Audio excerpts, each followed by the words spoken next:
Очевидно, что решение о вступлении Финляндии и Швеции в НАТО не укрепляет безопасность региона, а наоборот осложняет ситуацию с обеспечением безопасности для всех. Что касается самого решения, то мы понимаем, каким образом это решение принималось, какая истерика вокруг этого была, как влияли на умонастроение двух этих стран из-за океана и из Брюсселя.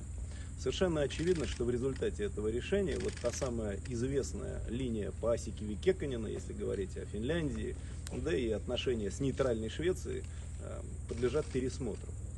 Что же касается нашей реакции на вступление этих стран в НАТО, то, как сказал президент нашей страны, эта реакция будет симметричной. То есть они могут выбрать разный путь движения внутри Североатлантического альянса.